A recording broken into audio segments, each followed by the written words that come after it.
এই মাফিয়া সরকার পতনের জন্য বিজয়ের শুভেচ্ছা।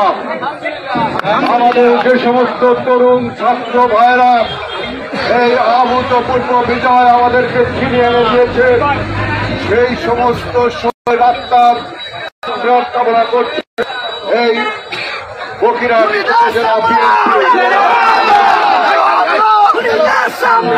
আপনারা মনে রাখবেন, এই 24-এর যে ছাত্র গণ অভ্যুত্থান, এই ছাত্র গণ অভ্যুত্থানের মাধ্যমে বাংলাদেশে আমরা দ্বিতীয়বারের মতো স্বাধীনতা পেয়েছি। আজকে মাফিয়া সরকার থেকে মুক্ত হয়েছে। সুতরাং এই বিজয়কে ধরে রাখতে হলে, এই বিজয়কে নস্যাৎ করবার কোন অপচেষ্টাকে রুখে দাঁড়াতে হবে। তাই এই বিজয়কে যদি ধরে রাখতে হয়, আমাদেরকে শান্তি এবং সুশৃঙ্খল ভাবে আজকে যে আইন শৃঙ্খলা রক্ষাকারী বাহিনী আছে তাদের সাথে বিএনপির নেতা কর্মীরা সহযোগিতা করে আমাদের এই অঞ্চলে, এই বগুড়াট অঞ্চলের শান্তি শৃঙ্খলা বজায় রাখতে হবে। ষড়যন্ত্রকারীরা, পরাজিতরা আজকে আমাদের মধ্যে প্রবেশ করে বিভিন্নভাবে সরকারি বেসরকারি প্রতিষ্ঠানগুলো, বিশেষ করে সংখ্যালঘু সম্প্রদায়ের উপরে আঘাত হানবার চেষ্টা করবে। কিন্তু বিএনপির নেতা কর্মীরা অতন্ত্র প্রহরীর মতো এই সমস্ত ষড়যন্ত্রের বিরুদ্ধে রুখে দাঁড়াতে হবে।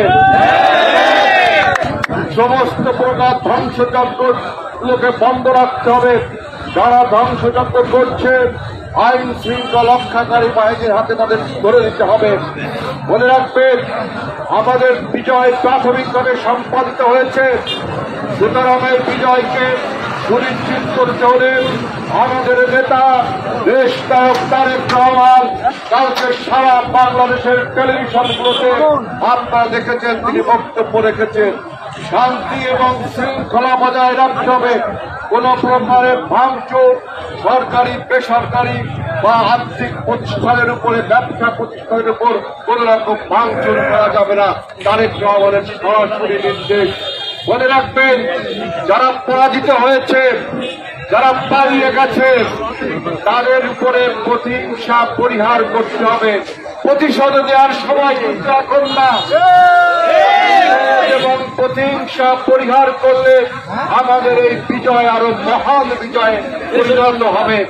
সুতরাং আপনাদের নেতা আছে এখানে, আমাদের গোড়াবাই সহ আরো যারা নেতা আছেন, আপনাদের কাছে আমি তারেক রহমানের পক্ষ থেকে আহ্বান জানাচ্ছি, আপনারা পাড়া মহল্লায় সমস্ত জায়গায় পাহারা দিবেন, যেন কোন ষড়যন্ত্রকারীরা কোন ভাঙচুর না করতে পারে। যদি আজকে ভাঙচুরের সাথে যারা লিপ্ত, সাথে কথা বলেছি, তাকে বলেছি আমাদের নেতা কর্মীরা আপনাদেরকে সহযোগিতা করবে। আপনারা শান্তি শৃঙ্খলা বজায় রাখার জন্য আপনাদের কাজ আপনারা করবেন।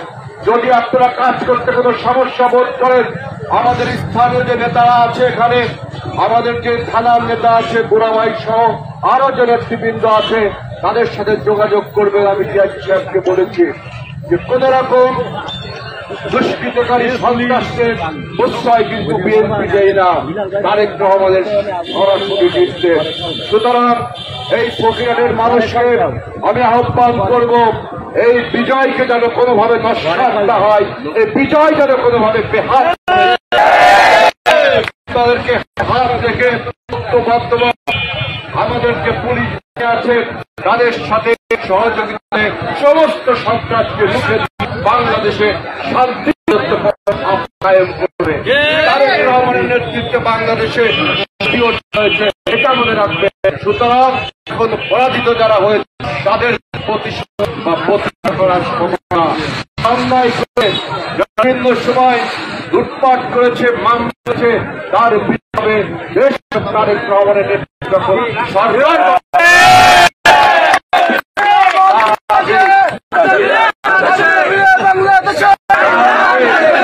তার আগে আমাদের এই সিনিয়র নেতৃত্ব, বিশেষ করে গোড়াবাই সহ তাদের বলে যাচ্ছি, আপনার সবাইকে নির্দেশ দিয়ে দিন, তারেক রহমানের নির্দেশ, কোন রকম ভাঙচুর ধ্বংসযজ্ঞ, বিশেষ করে সংখ্যালঘু সম্প্রদায়ের সেন্সিটিভ যে সম্প্রদায় আমাদের ভাইয়ের মতো যারা আমাদের কাছে থাকে, তাদের কোন উপাসনালয়, তাদের বাড়ি ঘর জোর, তাদের শিক্ষা, তাদের আর্থিক প্রতিষ্ঠানে কোন রকম কোন হামলা করা যাবে না।